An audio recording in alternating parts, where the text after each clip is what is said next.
बिस्मिल्लाहिर्रहमानिर्रहीम। शुरू अल्लाह के नाम से जो बड़ा मेहरबान निहायत रहम करने वाला है। अस्सलाम वालेकुम, वेलकम टू माय किचन। आज आपसे शेयर करूंगी शिनवारी मटन कढ़ाई की बिल्कुल ऑथेंटिक रेसिपी, जिसे आपने एक बार घर में बना लिया ना तो आप रेस्टोरेंट जाना भूल जाएंगे। ये बहुत ही आसानी से घर में बनती है, लेकिन इतनी मजेदार बनती है। अगर आप दावत में बनाएंगे ना तो मेहमान तो यकीन ही नहीं कर पाएंगे कि इसको आपने घर में बनाया है। तो जरूर ट्राई कीजिएगा। तो चलिए फटाफट से इसको बनाना शुरू करते हैं। तो बिस्मिल्लाहिर्रहमानिर्रहीम। सबसे पहले मैंने यहाँ पर एक कढ़ाई ले ली और इसके अंदर हाफ कप हम डालेंगे ऑयल।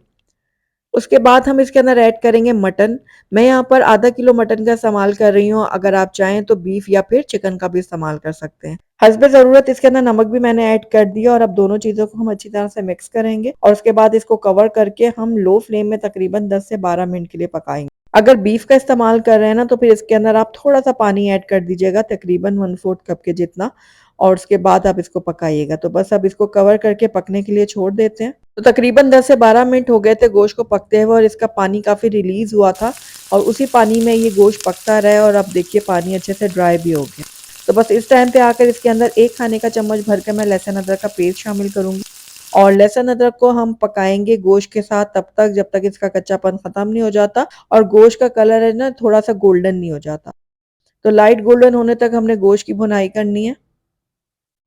तो यहाँ पर देखिए गोश्त को भूनते हुए तकरीबन 3 से 4 मिनट हो गया मुझे। अब इस टाइम पे आकर ना इसके अंदर हम टमाटर ऐड करेंगे। तो मैं यहाँ पर तकरीबन 4 बड़े साइज के टमाटर का इस्तेमाल कर रही हूँ। तो ये देखिए एक-एक करके हमने इसको इस तरह रख दिया, दरमियान से मैंने इसको काट लिया था। अब इसमें 1/4 कप मैंने पानी भी ऐड किया। अब इसको कवर करेंगे और तब तक पकाएंगे जब तक जो है ना टमाटर अच्छे से सॉफ्ट नहीं हो जाते और ये अपनी स्किन को छोड़ नहीं देते। तो यहाँ पर देखिए टमाटर बहुत अच्छी तरह से सॉफ्ट हो गए हैं, ये देखिए, और इसकी जो स्किन है ना बहुत ही आसानी से उतर जाएगी। तो ये सारे जो छिलके हैं ना टमाटर के हमने उतार लेने हैं। तो ये देखिए एक एक करके बहुत ही आसानी से ये जो छिलके हैं वो उतर जाएंगे। तो यहाँ पर देखिए सारी जो स्किन है ना हमने रिमूव कर दिया टमाटरों में से। अब हमने क्या करना है, टमाटरों को अच्छी तरह से मैश करना है। चूंकि टमाटर बहुत अच्छी तरह से सॉफ्ट हुए हैं तो बहुत ही आसानी से मिक्स हो जाएंगे। तो ये देखिए चम्मच की मदद से हम इस तरह इसको मैश करेंगे और इसका एक पेस्ट सा तैयार हो जाएगा। तो यहाँ पर देखिए टमाटर अच्छे से मैश हो गए।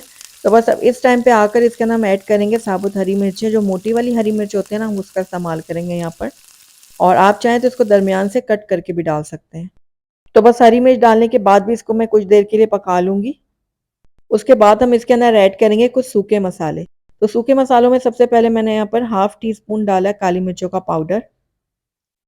उसके बाद इसके अंदर हाफ टी स्पून जाएगा कुटी हुई लाल मिर्चें।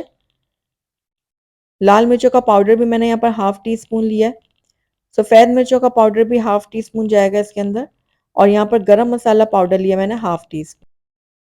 तो अब सारे मसालों को हम गोश्त के साथ कुछ देर के लिए भूनेंगे ताकि इनका कच्चापन भी ख़त्म हो जाए।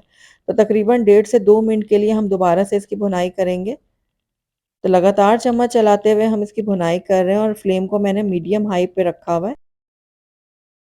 तो तकरीबन 2 मिनट से मैं इसकी भुनाई कर रही हूँ और ये हमारी जो मटन कढ़ाई है ना बिल्कुल रेडी हो गई है। बस एंड में इसके अंदर हम हरा धनिया डाल देंगे कटा हुआ और थोड़ा सा इसको मिक्स कर लेते हैं। आखिर में इसके अंदर हम ऐड करेंगे जूलियन कटिंग में कटी हुई अदरक। तो ये लीजिए हमारी बहुत ही बेहतरीन सी शिनवारी मटन कढ़ाई बनकर तैयार हो गई है, जिसे घर में बनाना इंतहाई आसान है। बिल्कुल सिंपल तरीके से बनी है, लेकिन यकीन जानिए बहुत ही मजेदार बनी है। जरूर ट्राई कीजिएगा और ट्राई करके मुझे बताइएगा कि मेरी आज की रेसिपी आपको कैसी लगी। अगर अच्छी लगी है तो इसको लाइक भी जरूर कीजिएगा और मेरी वीडियो को शुरू से एंड तक देखने का आपका बहुत बहुत शुक्रिया। Thank you for watching. Allah Hafiz.